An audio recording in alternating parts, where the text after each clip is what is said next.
अस्सलाम dear student. तो अभी हम डिस्कस करेंगे acid base balance and imbalance. ठीक है। तो एसिड बेस बैलेंस और इम्बैलेंस को डिस्कस करने से पहले हम डिस्कस करेंगे पीएच के मतलब। ठीक है। तो पीएच क्या होती है? PH is the negative log of hydrogen ion. Negative log का मतलब है कि pH is inversely proportional to hydrogen ion concentration. जितनी ज़्यादा हाइड्रोजन आयन कंसंट्रेशन होगी उतनी पीएच कम होगी, उतनी एसिडिटी ज़्यादा होगी। ठीक है। और जितने हाइड्रोजन आयन ज़्यादा होंगे उतनी एसिडिटी ज़्यादा, और जितने हाइड्रोजन कम होंगे उतनी फिर अल्कलाइन की तरफ जाना शुरू होगा। तो आपको पता ही है एसिड मोस्टली हम कहते हैं कि जो प्रोटॉन देता है और जो प्रोटॉन लेती है चीज उसको हम बेस कहते हैं। तो पीएच की रेंज अगर देखें तो 0 to 14 तक जाती है। ठीक है। और पीएच अगर लेस देन 7 है किसी सोल्यूशन की तो उसको हम एसिडिक सोल्यूशन कहते हैं, और अगर 7 से ज़्यादा है तो उसको हम बेसिक सोल्यूशन कहते हैं। तो ये देखें, ये 0 से 7 तक जो है वो एसिडिक जो है 0 to 6.9 तक ये एसिडिक सोल्यूशन कहलाएगा। और जो पीएच 0 के पास पास होगी वो यानी कि हाईली हाईली कंसंट्रेटेड एसिड की होगी। ठीक है। और स्ट्रॉन्ग एसिड की होगी, और जो 7 के आसपास होंगे वो वीक एसिड की पीएच होगी। इसी तरह अगर आप बेस को देखें तो जो 14 के पास होगी वो स्ट्रॉन्ग बेसिक मॉलिक्यूल होंगे like sodium hydroxide, potassium hydroxide. और जो 7 के आसपास होंगे वो वीक बेस होंगी लाइक अमोनियम हाइड्रोक्साइड है। तो ये आप देख सकते हैं कि जितने ज़्यादा हाइड्रोजन आयन उतनी ज़्यादा डिक्रीज इन पीएच जाता है। ठीक है। और उतनी एसिडिटी ज़्यादा होगी, और जितने प्रोटॉन कम होते जाएंगे उतनी पीएच ज़्यादा होती जाएगी।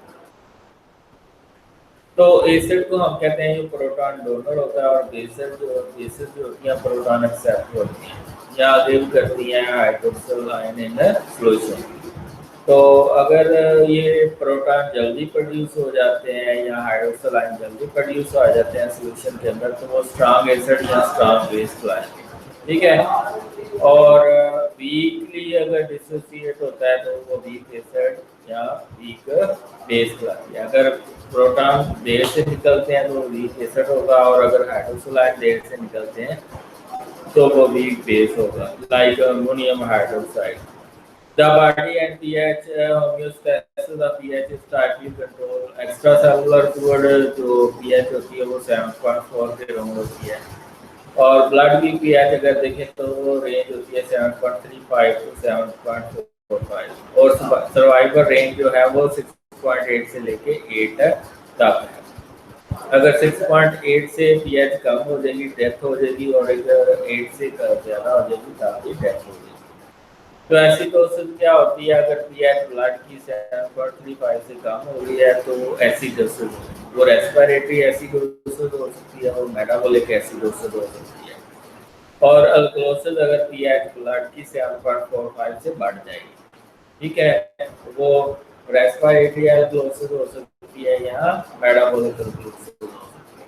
तो ये आपके पास देखें, सर्वाइवल रेंज जो पीएच की है वो 6.8 से लेके 8 तक है।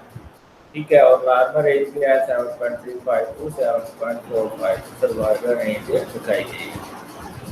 Small change in pH can produce major disturbances. तो आपको पता ही है कि वो एंजाइम डीनेचर होना शुरू हो जाते हैं और वो अपना फंक्शन छोड़ना शुरू कर देते हैं। Most enzyme function only with narrow pH range. ठीक है। और उसी पीएच के ऊपर वो स्टेबल रहते हैं, वरना वो डीस्टेबलाइज हो जाते हैं, डीनेचर हो जाते हैं। और के जो एक्टिव साइड के माइनर एसिड होते हैं वो आयनाइज हो जाते हैं। Acid base balance can also affect electrolyte. Most important कौन से इलेक्ट्रोलाइट जो है वो है सोडियम, पोटेशियम एंड क्लोराइड। ये इफेक्ट होते हैं। Can also be factor hormone को भी इफेक्ट कर सकते हैं। The body produce more acid than basis. ठीक है। एसिड ज़्यादा प्रोड्यूस होते हैं, मसलन जितने भी कैटाबोलिक प्रोडक्ट होते हैं कार्बोहाइड्रेट के ऊपर, प्रोटीन, और कैट के ऊपर कार्बन डाइऑक्साइड प्रोड्यूस होती है, और कार्बन डाइऑक्साइड जो है वो एसिड बनाती है जिसको हम कार्बोनिक एसिड कहते हैं। और जितना ज़्यादा कार्बोनिक एसिड होगा उतनी ज़्यादा पीएच लो। तो यही कहता है कि जो जितने भी आप मेटाबॉलिज्म के प्रोसेसेस को देखें, उन सब का एंड प्रोडक्ट कार्बन डाइऑक्साइड होता है, उन सब का एंड प्रोडक्ट कार्बन डाइऑक्साइड होता है। तो वो फिर वाटर से मिलती है तो बाइकार्बोनेट आयन और सॉरी कार्बोनिक एसिड होता है। कंट्रोल ऑफ एसिड, अभी हमारी बॉडी के अंदर बफरिंग सिस्टम होते हैं जो एसिड को कंट्रोल करते हैं। Buffer system take up proton and leave the hydrogen ion at condition phase. Buffer pair, आपको पता ही है कि एक बफर बनाने के लिए एक वीक एसिड होता है plus conjugated with the salt of strong base, ये होगा एसिडिक बफर। बेसिक बफर में क्या होगा, weak base conjugated with the salt of strong acid. ठीक है, मसलन एसिडिक बफर की, एसीटेट बफर की एग्जांपल ले लें जिसमें एसिटिक एसिड होता है और सोडियम एसीटेट होता है। सोडियम जो है वो स्ट्रॉन्ग बेस का साल्ट है, NaOH। अब हम कहते होते हैं कि वीक एसिड या वीक बेस ये इटसेल्फ बफर का काम करते हैं, लेकिन हम फिर साल्ट क्यों लगाते हैं? क्योंकि वीक बेस की या वीक एसिड की जो हाइड्रोलिसिस होती है वो सॉल्यूशन के अंदर बहुत कम होती है, इसलिए पीएच मेंटेन करने में हर्डल आती है। तो फिर हम एक स्ट्रॉन्ग बेस का या स्ट्रॉन्ग एसिड का साल्ट लगा देते हैं एसिड के साथ या बेस के साथ। Result in much smaller pH change. ये सबसे इम्पोर्टेंट बाइकार्बोनेट बफरिंग सिस्टम होता है, ये सबसे important extra cellular buffering system होता है। इंट्रासेलुलर फॉस्फेट बफर होता है और extra cellular bicarbonate buffering system होता है। ठीक है, इसमें आपका सोडियम बाइकार्बोनेट आ जाता है और कार्बोनिक एसिड आता है। तो जो एसिड होता है इसकी रेशियो हमेशा कम होती है बॉडी के अंदर, क्यों? और बेस ज़्यादा प्रोड्यूस होती है। मेटाबॉलिज्म में एसिड ज़्यादा प्रोड्यूस होता है, लेकिन अगर फिजियोलॉजिकल कंडीशन में देखें तो एसिड कम होना चाहिए। ठीक है, ये आप देखें बाइकार्बोनेट आयन 20 होते हैं और ये 20:1 की रेशो जो है वो मेंटेन रहती है। बाइकार्बोनेट आयन और कार्बोनिक एसिड 20:1 की रेशो होती है। तो अगर एसिड आ रहा है तो ये बेस, ये सोडियम बाइकार्बोनेट इसको कंज्यूम कर लेगी। ठीक है, और एक न्यूट्रल साल्ट बनाएगी। तो ये जो कार्बोनिक डिस्टर्ब नहीं होगी। इसी तरह ये सोडियम हाइड्रोक्साइड है, ये अगर आ गया बॉडी के अंदर तो ये एसिड जो है इसको कंज्यूम करके सोडियम बाइकार्बोनेट बना देगा। ये कॉमन आयन है तो इस कॉमन आयन की वजह से पीएच डिस्टर्ब नहीं होगी। मेजर इंट्रासेलुलर बफर ये के ब्लड में भी होता है 4:1 की रेशो में। 4 जो है वो बेस होती है, 1 में एसिड होता है। तो मेजर इंट्रासेलुलर बफर है जिसमें आपके बायोफॉस्फेट आयन आ जाते हैं, वो प्रोटॉन से मिलते हैं तो ये एसिड बनता है। तो अगर ये बायोफॉस्फेट आयन जो है ये एसिड को कंज्यूम करेंगे और ये फास्फोरिक एसिड जो है ये हाइड्रोक्सिल आयन को कंज्यूम करेगा और वाटर और बायोफॉस्फेट आयन बनाएगा। Protein buffer include haemoglobin work in blood and intracellular fluid, दोनों में वर्क करती है। हीमोग्लोबिन के अंदर होते हैं ऐसे अमाइनो एसिड लाइक हिस्टाडीन जिनके अंदर प्रोटॉन लेने और देने की एबिलिटी होती है। Carboxylic group gives the proton and minor group accept proton. Side chain that buffer proton are present at 27 histidine amino acid. Respiratory mechanism, इसमें आपका वोलाटाइल फैटी एसिड जो होते हैं वो रेस्पिरेशन के जरिए बाहर जाते हैं। इसके अलावा कार्बन डाइऑक्साइड जो कि सोर्स है कार्बन एसिड का, ये भी रेस्पिरेशन के दौरान बाहर जाती है। ठीक है, तो ये वोलाटाइल फैटी एसिड की ये, लेकिन ये जो है ये जा सकते हैं रेस्पिरेशन के लिए बाहर, लेकिन ये फिक्स जो एसिड होते हैं H2SO4 हो गया या फास्फोरिक एसिड हो गया, ये इनको फैक्टर नहीं करते, does not affect the fixed acid like electric acid. ठीक है, कार्बन डाइऑक्साइड एंड ये आपका कार्बोनिक एसिड बना, कार्बोनिक एसिड दोबारा बाइकार्बोनेट और bicarbonate.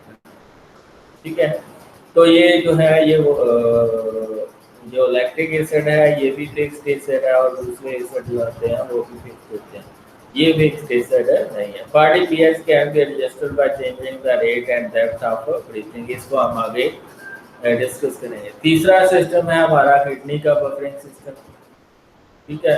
Can eliminate large amount of acid, can also excrete base, can conserve and produce bicarbonate ions. Most effective regulator of pH, if kidney fail, pH balance fail। ये आपको पता है कि जितनी भी आपके जो मोस्ट इम्पोर्टेंट पीएच को मेंटेन करने वाले आयंस होते हैं उनकी एब्जॉर्प्शन होती है आपके किडनी के अंदर, रीअब्जॉर्प्शन होती है, जिसकी वजह से पीएच मेंटेन रहती है।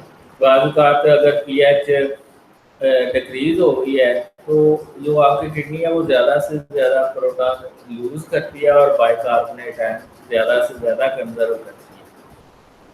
Rate of production buffer function almost यानी कि फौरन से वर्क करता है, ठीक है। यानी कि बफर जो है फंक्शन करते हैं मोस्ट अब्रप्टली, ठीक है, तेज़ी से काम करते हैं। Respiratory mechanism takes several minutes to hours to maintain the pH. Original mechanism may take several hours to days। ये कई घंटे ले सकते हैं और दिन भी ले सकते हैं। तो बफर जो सिस्टम है जिसमें बाइकार्बोनेट बफरिंग सिस्टम है, फास्फेट बफरिंग सिस्टम है, प्रोटीन बफरिंग सिस्टम कहते हैं, इसको हम फर्स्ट लाइन ऑफ डिफेंस कहते हैं। ये जो बफर होते हैं ना जिसमें बाइकार्बोनेट बफरिंग सिस्टम है और फास्फेट बफरिंग सिस्टम है और प्रोटीन बफरिंग सिस्टम है, इसको हम फर्स्ट लाइन ऑफ डिफेंस कहते हैं। ये आप देखिए first line of defence against pH, ये बाइकार्बोनेट बफर सिस्टम है, फास्फेट बफरिंग सिस्टम है, प्रोटीन बफरिंग सिस्टम है। सेकेंड लाइन ऑफ डिफेंस क्या है? रेस्पिरेटरी मैकेनिज्म है, कार्बन डाइऑक्साइड ज़्यादा निकलना बाहर या उसकी स्टोरेज, और रीनल मैकेनिज्म है जिसमें प्रोटॉन की एक्सक्रीशन या बाइकार्बोनेट आयन की एक्सक्रीशन ज़्यादा हो जाती है। ये फौरन से काम करते हैं तीनों और इनको घंटे लग जाते हैं, और इसको तो घंटे और दिन भी लग सकते हैं। जो रीनल मैकेनिज्म ये देखें, आपके एरिथ्रोसाइट में कार्बोनिक एसिड मार रहा है, तो कार्बोनिक एसिड अगर ज़्यादा हो गया तो आपकी रेस्पिरेशन रेट जो है वो ज़्यादा हो जाएगा, ताकि ज़्यादा से ज़्यादा कार्बन डाइऑक्साइड बाहर जाएगा और कार्बोनिक एसिड का लेवल नॉर्मल हो। और फिर अगर कार्बोनिक एसिड ज़्यादा हो गया तो प्रोटॉन ज़्यादा से ज़्यादा रिलीज होंगे, उनकी एक्सक्रीशन ज़्यादा होगी और इस तरह पीएच मेंटेन होने की कोशिश। अगर पीएच 7.35 से कम है ब्लड की तो उसको हम एसिडोसिस देंगे, और अगर 7.45 से ज़्यादा हो गई है तो इसको अल्कलोसिस कहेंगे। तो बॉडी इस पीएच को मेंटेन करने की कोशिश करेगी, एसिड बेस इम्बैलेंस को मेंटेन करने की कोशिश करेगी, इसको कंपनसेशन कहते हैं। मे बी लिमिट, तो अगर 7.35 से 7.45 के दरमियान में पीएच आ जाती है तो वो कंप्लीट कंपनसेशन हुई है। Partial compensation if range is still out of normal range, अगर 7.2 आई है या 7.47 आई है तो ये थोड़ी सी कंप्लीट कंपनसेशन नहीं है। अगर प्रॉब्लम मेटाबॉलिक, ठीक है, तो फिर रेस्पिरेटरी कंपनसेशन आएगी। अगर मेटाबॉलिक एसिडोसिस हो गई है तो वेंटिलेशन ज़्यादा तेज हो जाएगी, ताकि ज़्यादा से ज़्यादा कार्बन डाइऑक्साइड निकले और कार्बोनिक एसिड का लेवल कम हो जाए। और ये है, ठीक है, तो मेटाबॉलिक कंपनसेशन आएगी। एसिडोसिस में क्या होता है? Principal effect of acidosis is depression of, अच्छा एक चीज़ है जो हम जो बफर बनाते हैं एसिडिक और बेस का बॉडी के बाहर, वो हम हेंडरसन हैज़लबैग क्वेश्चन लगा के निकालते हैं। वो क्या होती है? PH equal to pK plus log of salt और एसिड, ठीक है। तो इसमें साल्ट और एसिड की कंसंट्रेशन, पीके वैल्यू तो हर एक, या पीके बी वैल्यू हर एसिड और बेस की कांस्टेंट होती है। तो सिर्फ आप साल्ट और एसिड की या साल्ट और बेस की रेशियो वेरी करेंगे तो आपके पास रिक्वायर्ड पीएच का बफर बन जाएगा। Principal fact of acidosis is depression of central nervous system through decrease in synaptic transmission. तो इसमें आती है during central nervous system function होते हैं, क्योंकि सेंट्रल नर्वस सिस्टम जो के न्यूरॉन्स होते हैं वो डैमेज होना शुरू हो जाते हैं लो पीएच के ऊपर, और उसकी वजह से डिसओरिएंटेशन आती है और कोमा और अल्टीमेटली डेथ हो जाती है। अल्कलोसिस क्या होता है कि पीएच का जो है वो 7.45 से बढ़ जाना, और इस ये अगर ज़्यादा बढ़ गया है तो इसमें क्या होगा, नेट्रल और सिस्टम क्लियरली इम्पैक्ट होंगे, और इसमें बेहोशी का आलम आता है, numbness, light headedness,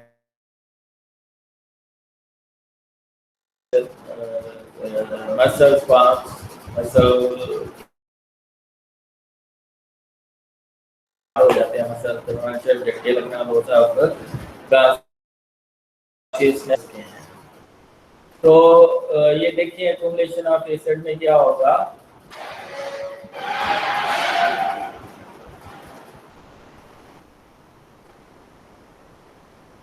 accumulation of acid में क्या होगा, या बेस अगर लॉस हो गई है तो पीएच ज्यादा हो जाएगी, ठीक है, पीएच सॉरी पीएच कम हो जाएगी, अगर प्रोटॉन ज्यादा हो गए हैं तो पीएच जो है वो कम हो जाएगी, और इसको हम एसिडोसिस कहेंगे, ठीक है। फिर हमारे जो किडनी है वो इसको मेंटेन करने की कोशिश करती है, कैसे, प्रोटॉन ज्यादा से ज्यादा रिलीज करेगी और बाइकार्बोनेट आयन को ज्यादा से ज्यादा अब्जॉर्ब करेगी। आपका एसिड ज्यादा लॉस हो गया और बेस से ज्यादा एक्यूमुलेट हो गया तो decrease in concentration of hydrogen pH ज्यादा हो जाएगी, और इसको अल्कलोसिस कहेंगे। फिर आपका ये है कि बॉडी ज्यादा से ज्यादा प्रोटॉन को रीअब्जॉर्ब करेगी और बाइकार्बोनेट आयन को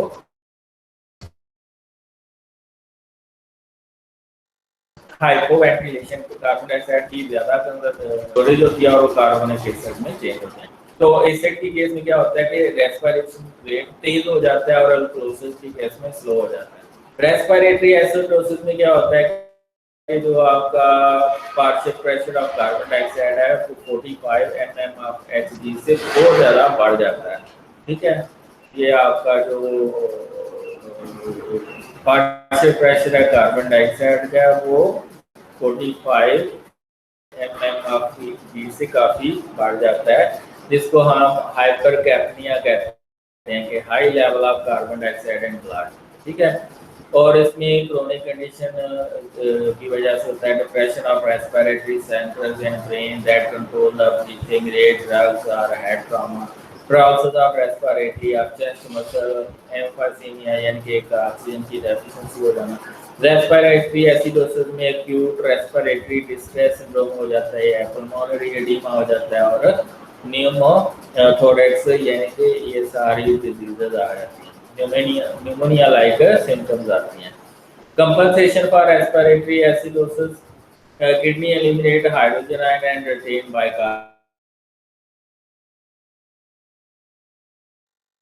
हाइड्रोजन एलिमिनेट होते हैं और बाइकार्बोनेट आयन रिटेन होते हैं ताकि पीएच मेंटेन रहे। Sign and symptoms of respiratory acidosis, breathlessness होती है, रेस्टलेस होती है, lethargy, disorientation, tremor, conversion, coma, respiratory rate rapid हो जाता है, तो ग्रेजुअली डिस्ट्रेस हो जाता है, स्किन वार्म, फ्लश और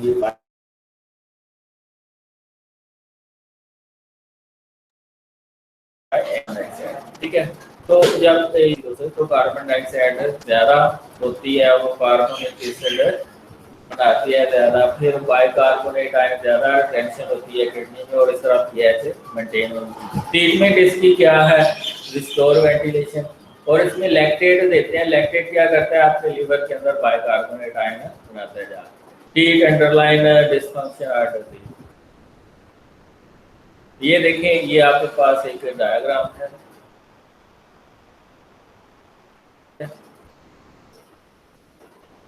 इस डायग्राम में आपके पास क्या है, इस डायग्राम में आपके पास क्या है कि मेटाबॉलिक बैलेंस है 1 और 20 की रेशियो मेंटेन ज़्यादा हो जाता है, ये आप फिगर में देखेंगे कार्बोनिक एसिड ज़्यादा होगा तो फिर क्या होगा, बॉडी ज़्यादा से ज़्यादा बाइकार्बोनेट कितनी जो आपकी ज़्यादा से ज़्यादा बाइकार्बोनेट को रिटेंशन करेगी उनकी और प्रोटॉन ज़्यादा लॉस होगा, जिसकी वजह से दोबारा से रेशियो ठीक होने की कोशिश करती है। तो इसमें लैक्टेट भी देते हैं जो लीवर के अंदर बाइकार्बोनेट आयन ज़्यादा बनाते हैं। रेस्पिरेटरी एल्कोलिसिस में क्या होता है, partial pressure of carbon dioxide less than 35 हो जाता है, जिसकी हाइपोकालमिया कहते हैं, कार्बन डाइऑक्साइड के लेवल का कम हो जाना, और हाइपर कार्बन डाइऑक्साइड के लेवल का लेवल बहुत ज़्यादा हो जाना। Most common acid base imbalance primary cause is hyper ventilation, ventilation का अमल तेज हो जाएगा, कार्बन डाइऑक्साइड ज़्यादा बाहर निकलेगी, और फिर क्या होगा, ये कंडीशन जनरेट होगी oxygen deficiency at high altitude pulmonary, ये वजह है, वजूहत हैं, काजेज हैं। Pulmonary disease and congestive heart failure हैं cause of hypoxia, acute anxiety, fever, anemia, early salicylate intoxication, cirrhosis gram negative, ये सारी कंडीशन है रेस्पिरेटरी अल्कोलिसिस की। Compensation of respiratory alkalosis, kidney conserve करेंगी ज़्यादा से ज़्यादा प्रोटॉन को ताकि पीएच जो है वो मेंटेन रहे, ठीक है। एक्सक्रीट करेंगी बाइकार्बोनेट आयन, ठीक है। तो रेस्पिरेटरी अल्कोलिसिस में क्या होता है कि पीएच बढ़ जाती है, तो पीएच को कम करना है तो ओडोटाइन आयन की ज़्यादा किडनी कंजर्वेशन करते हैं और बाइकार्बोनेट आयन रिलीज होते हैं। तो इसमें क्या होता है, train the underline cause breathe into a paper bag, chloride containing solution दिया जाता है। क्लोराइड जो बाइकार्बोनेट आयन ज़्यादा लोस्ट हो चुके हैं उनकी कमी को पूरा करते हैं। ये आप देख सकते हैं मेटाबॉलिक बैलेंस है। फिर ये मेटाबॉलिक बैलेंस है, इसमें क्या हुआ है कि जो कार्बोनिक एसिड है वो कम हो गया ड्यू टू हाइपर वेंटिलेशन। तो फिर क्या होता है, आपकी किडनी आती है वो ज़्यादा से ज़्यादा क्या करती है, बाइकार्बोनेट आयन को रिमूव करती है और हाइड्रोजन आयन को रिटेंशन करती है उनकी। तो जो bicarbonate ion negative iron loss हुए होते हैं उसकी कमी को पूरा करने के लिए हम फिर क्लोराइड थेरेपी देते हैं। तो मेटाबॉलिक एसिडोसिस क्या होती है, इसमें आपका किडनी जो है वो बहुत ज़्यादा बाइकार्बोनेट आयन रिलीज करती है। Blood concentration of bicarbonate ion drops below 22 milliequivalent per litre, ये नॉर्मल होता है लेवल अराउंड 20 to 26 के around 22 to 26 milliequivalent per litre. तो अगर तो concentration 22 to 26 milliequivalent normal है बाइकार्बोनेट, अगर इसकी कंसंट्रेशन कम हो गई है तो इसका मतलब है पीएच डिस्टर्ब हो जाएगी, 1:20 की रेशियो डिस्टर्ब हो जाएगी, ठीक है। ये कब होता है, loss of bicarbonate to diarrhoea, renal dysfunction, accumulation of acid, failure of kidney to excrete proton नहीं रिलीज होते। तो इसके सिम्टम्स क्या है, headache, lethargy, nausea, vomiting, diarrhoea, coma और अल्टीमेटली डेथ है। Compensation for metabolic acid respiration, hyperventilation start हो जाएगी ताकि ज़्यादा से ज़्यादा कार्बन डाइऑक्साइड रिलीज हो और कार्बनिक एसिड कम बने। तो इससे जो है ना वो इसके अलावा renal excretion of hydrogen is possible. Potassium exchange with proton in extra cellular fluid, तो पोटाशियम इनटू सेल्स और potassium out of the sorry proton into the cell जाता है और potassium out of the cell, और इस तरह balance हो जाता है।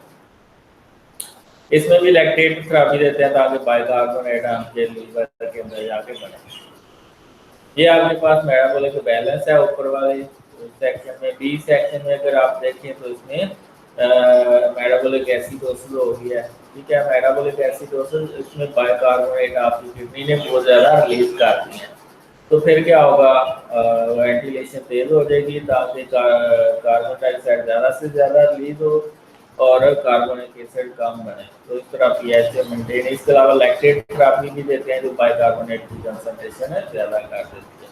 मेटाबॉलिक अल्कोलिसिस में क्या होता है कि 26 मिली इक्विवेलेंट पर लीटर से बाइकार्बोनेट की कंसंट्रेशन ज़्यादा हो जाती है, और इसके काजेस क्या है, excess vomiting, loss of stomach acid,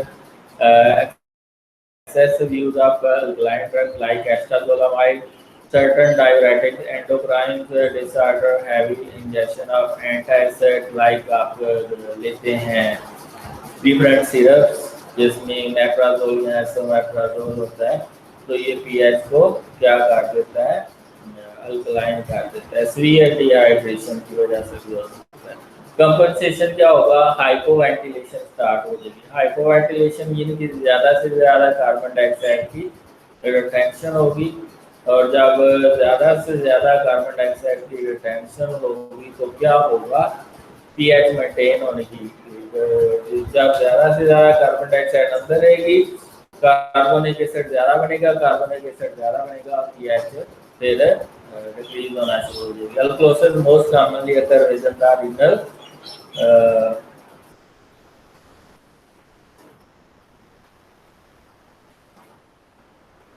most commonly occur with the renal dysfunction, so can count on kidney, respiratory composition difficult, hypoventilation limited by hypoxia.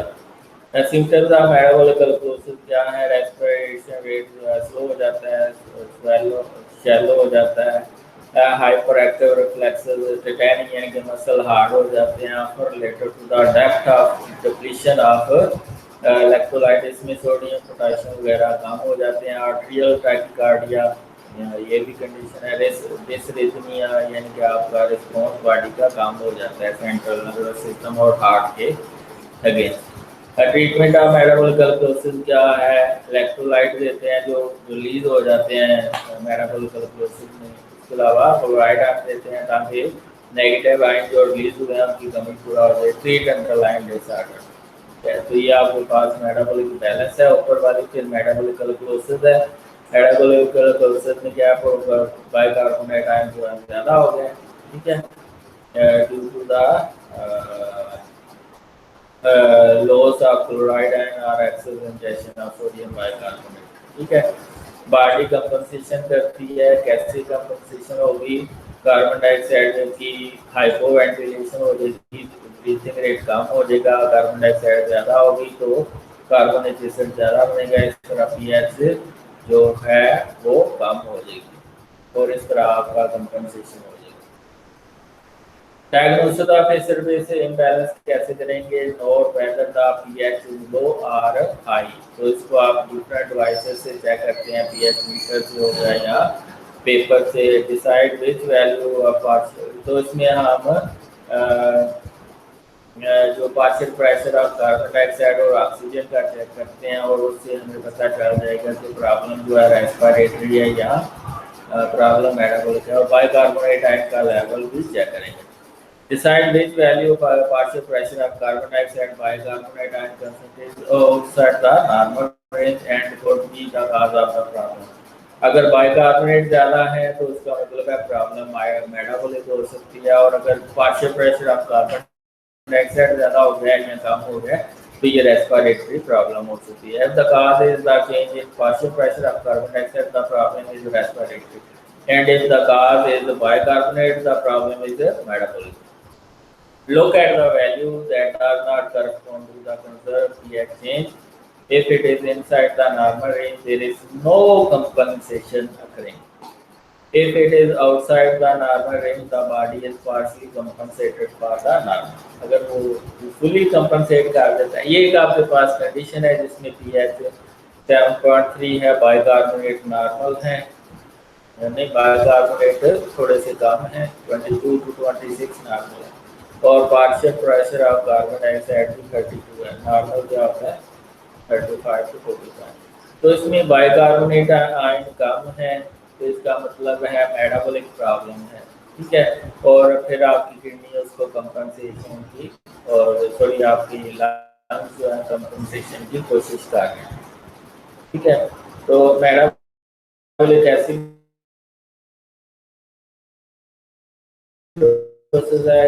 Parameter दिखाए हैं, अगर प्रॉब्लम है रेस्पिरेटरी है तो जो कंपनसेशन आएगी वो मेटाबॉलिक आएगी, और अगर प्रॉब्लम रेस्पिरेटरी है तो मेटाबॉलिक कंपनसेशन आएगी। That's all. अगर आपको ये वीडियो पसंद आई है तो चैनल को सब्सक्राइब करते हैं और लाइक भी करते हैं इसको। Thank you.